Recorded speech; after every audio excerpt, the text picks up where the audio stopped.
नमस्कार, मैं हूं नीलू। तो हूती और इजराइल के बीच जबरदस्त जंग जारी है। लगातार हूती इजराइल पर हमला कर रहा है और अब इजराइल ने भी इसका जवाब दिया है। कहां कहां पर हूती के हमले हुए हैं और इजराइल ने अब किस तरह से जवाब दिया है, बातचीत करने के लिए मयंक मेरे साथ है। मयंक, लगातार हूती के हमले इजराइल पर हो रहे हैं और एक दो हमले नहीं, पिछले कई दिनों से हमने देखा है कि लगातार हमले जारी हैं। इस बार लेटेस्ट हमला हूती का कहां पर हुआ है और कहा यह जा रहा है कि अब इजराइल ने भी एक हमला किया है हूती के समय ठिकानों पे पर। देखिए, बड़ी खबर इजराइल से। हूती ने बड़ा ड्रोन अटैक किया है। इजराइल का इलत शहर है, वहाँ पे सदर्न सिटी ऑफ इलत कहलाता है जो, और ड्रोन से ये हमला हुआ। देखिए, 1800 किलोमीटर से ज़्यादा का डिस्टेंस है यमन के बीच में और इजराइल के बीच में। ये ड्रोन अटैक था, ट्रेवल करके आता है। इलत को पहले भी हूतीस ने निशाना बनाया था। बड़ा अटैक हुआ और बड़ा ज़बरदस्त धमाका हुआ इलत में। पूरे इजराइल में, दक्षिणी इजराइल में सनसनी फैल गई। सायरन्स जो है वो बजने लगे। लोग जो है डर के मारे जो है वो बंकर्स में छिप गए। और सबसे बड़ी बात ये थी कि इजराइल का आयरन डोम सिस्टम एक बार फिर पूरी तरह से नाकाम साबित हुआ। इजराइल के किसी डिफेंस सिस्टम को हवा तक नहीं लग पाई कि ये ड्रोन अटैक होने वाला है। अब इजराइल इसकी जांच कर रहा है कि आखिर ये कैसे हुआ, हमारे जितने डिफेंस सिस्टम है ये फेल कैसे हो गए। इलत पर ये ड्रोन अटैक हुआ, जिसमें बताया जा रहा है कि 22 से ज़्यादा लोग बुरी तरह से जख्मी हैं और कई लोगों की मौत भी हुई है। मौत की आधिकारिक पुष्टि अभी नहीं हुई है, जैसा बात सामने आई है। 22 से ज़्यादा लोग इसमें घायल हैं। ये पिछले कुछ वक्त का हूती का सबसे बड़ा हमला है।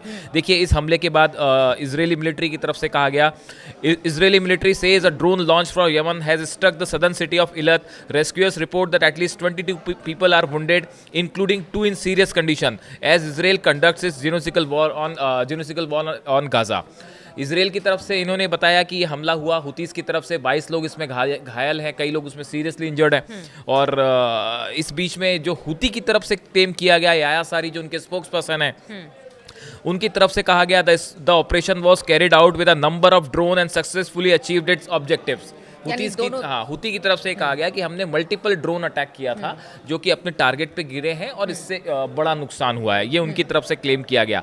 उन्होंने जो है एक तो एक इलत पर जो हमला हुआ, उसके अलावा अल रशारा इलाका है, यहाँ पे जो हमले की बात कही गई है, और बीर शेवा पर हमले की बात कही गई है। ये 2 इलाके हैं जहाँ पे हुतीज ने कहा कि हमने ये हमला किया। अब देखिए, पिछले कुछ वक्त का ये सबसे डेडली अटैक माना जा रहा है, क्योंकि ड्रोन आके ब्लास्ट होता है। इसका वीडियो भी एक सोशल मीडिया पे बहुत ज़्यादा वायरल हो रहा है। हमने पीछे देखा था कि एक ड्रोन का पहले भी अटैक हुआ था। बिल्कुल। और अक्सर इस तरह और से एक होटल में वो भी इलत इलाके में ही वो अटैक हुआ था, और एक होटल पे ड्रोन आके गिरा था, उसके बाद वहाँ आग लग गई थी। और ऐसा ही कुछ इस बार भी देखने को मिला है कि अटैक हुआ और आग की तस्वीरें सामने आई और ये वीडियो भी सोशल मीडिया में वायरल हो रहा है। तो अब देखिए, इसमें 22 लोग घायल हैं, कई लोगों की मौत की भी बात सामने आ रही है जो कि अपुष्ट है, अभी इसमें तस्वीर साफ नहीं हुई है। ये पिछले कुछ वक्त का हुतीस का डेडली अटैक है और एक बार फिर इसके बाद इस बहस को चर्चा हो रही है कि क्या हुतीज ने ईरान के ड्रोन से ये अटैक किया। देखिए, ईरान के जो ड्रोन है, जो हम अक्सर चर्चा करते हैं, सब जानते हैं कि कितने पावरफुल हैं, सस्ते हैं, बेहतर है। हाँ। तो इसको लेके डोनाल्ड ट्रंप भी पहले एक बार कह चुके हैं, इस तरह का बयान हुआ उन्होंने दिया था कि ईरान के ड्रोन्स जो हैं उनको लेकर उन्होंने बयान दिया था। तो देखिए, ईरान के जो खासकर शाहिद 149 ड्रोन जो है, ये सबसे डेडली और एक्यूरेट ड्रोन माना जाता है ईरान का। अब बड़ा सवाल ये है, आप सोचिए कि 1800 किलोमीटर का डिस्टेंस यमन उसको कवर करके ट्रैवल करके ये ड्रोन आता है, इजराइल के शहर में अंदर दाखिल होता है, अटैक होता है। ईरान के डिफेंस सिस्टम उसको नहीं रोक पाते। ऐसी सिचुएशन में बड़े सारे एक्सपर्ट ये बता रहे हैं कि जिस तरह से यमन पर हमले किए इजराइल ने, वहाँ के प्रधानमंत्री जो थे हूती के, उनकी उसमें मौत हो गई।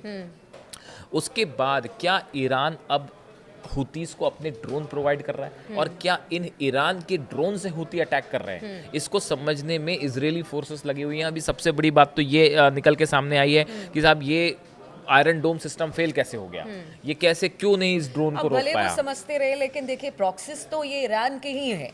और बार बार ये कहा जाता है कि अगर हुती हो, हमास हो, हिजबुल्लाह हो, अगर वहाँ से कहीं से भी हथियार या सप्लाई होते हैं तो ईरान, इस तरह के आरोप तो पहले भी लगते रहे देखिए, ईरान अब पे। ये हमले हुआ है, ये जो आप अक्सर डेट पूछते हैं, ये हमला है 25 तारीख का। 25 तारीख को इलत पर जो ड्रोन अटैक यानी हुतीज कल। ने किया, ये कल ये हमला हुआ। उसके बाद आज जो खबरें आई हैं कि सुबह सुबह सना में इसराइल के फाइटर जेट्स दाखिल हुए और 20 फाइटर जेट्स के साथ इसराइल ने सना पर हमला किया है, जिसमें 65 जगहों पर जो है वो बम्बार्डमेंट्स किए गए हैं। कितना उसमें यमन का नुकसान है, ये बात अभी क्लियर नहीं है। अब देखिए, हुतीज पर जो इसराइल टारगेट कर रहा है, देखिए हुती एक तो एक ऐसा ऑर्गेनाइजेशन है जो कई एरियाज में बटा हुआ है। हाँ। इसलिए ये बड़ा मुश्किल है कि आप किसी एक जगह हमला करें या दो जगह हमला करें, उससे आप हुती को बड़ा नुकसान पहुंचा पाए या उनको ये खत्म कर दें। बड़ा मुश्किल ये बहुत मुश्किल है। और खासकर जो समुद्री इलाका है वहाँ पे जो है रेड सी का जो एरिया है, वहाँ पे हुती अच्छा, उनके लड़ाई करने का तरीका भी बड़ा अलग अलग है। अलग अलग जगहों से वो टारगेट करते हैं, जिससे कि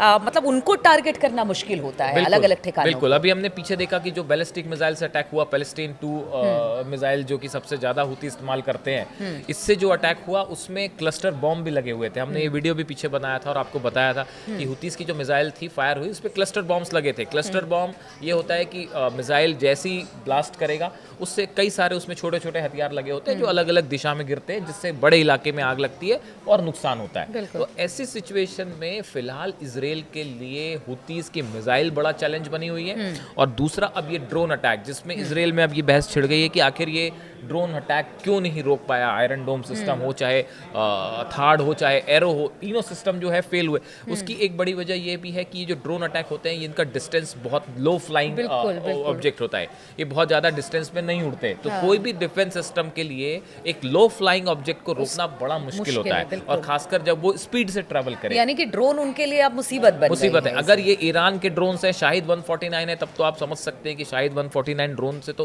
पहले ही ईरान जो है वो बड़े हमले कर चुका है इसराइल पे। तो अगर ये 149 शाहिद 149 ड्रोन है, तब तो इसराइल के लिए एक और बड़ी चुनौती है। तो ऐसे में ये जो इलत पर अटैक है, ये बड़ा अटैक माना जा रहा है। इसमें अभी कई लोग जो हैं वो अस्पताल में एडमिट है, कई की हालत बहुत ज़्यादा खराब है, और ये पिछले कुछ वक्त का इसराइल पर किया गया सबसे बड़ा हमला। तो क्या जिस तरह से लगातार हमने देखा, चाहे वो हमास हो या फिर हुती हो, वो गजा को लेकर यही कहते रहे कि जब तक गजा के हालात सुधरेंगे नहीं, हमला जारी रहेगा। तो जिस तरह से हुती ने हमला एक के बाद एक जारी रखा है, क्या हम इससे जोड़कर ही देखें कि हुतीस उसी की तरफ से साफ कहा गया है, जब तक गजा में इसराइल का ऑपरेशन जारी रहेगा, फिलिस्तीनियों के खिलाफ जब तक ऑपरेशन जारी रहेगा, तब तक हम इसराइल पर हमला करते रहेंगे। ये बात हुतीस की तरफ से बार बार कही जा रही है। और ये जो हमले हो रहे हैं, ये उसी रेफरेंस पे हैं। उन्होंने कहा है कि हम मजबूती के साथ फिलिस्तीन के साथ खड़े हुए हैं। हुतीस ने यहाँ तक अपील की है, सऊदी अरेबिया से भी अपील की, बाकी देशों से भी अपील की है कि आपको जो है वो फिलिस्तीनियों की मदद करनी चाहिए। गजा में जो हमले हो रहे हैं, इसे रोकना चाहिए। तो फिलहाल जो हमले हो रहे हैं हुतीस की तरफ से, उसमें क्लियर संदेश है कि जब तक इसराइल गजा में ऑपरेशन नहीं रोकेगा, तब तक ये हमले जारी रहेंगे। तो देखिए, हुती लगातार इसराइल पर हमले पर हमला कर रहा है। और देखिए, इस बार चुनौती ड्रोन है। ड्रोन से ही हमला हुती कर रहा है इसराइल पर, और इस बार तो सबसे बड़ा हमला कहा जा रहा है। अगर इसी तरह से हमले जारी रहे तो इसराइल के लिए एक बड़ी चुनौती होगी इस ड्रोन को रोकने की। लेकिन अब देखना होगा आगे इसराइल और हुती की तरफ से क्या इसी तरह से वार पलटवार चलता रहता है, स्थिति क्या रहेगी, इस पर लगातार हमारी नज़र बनी रहेगी। आप बने रहिए हमारे साथ।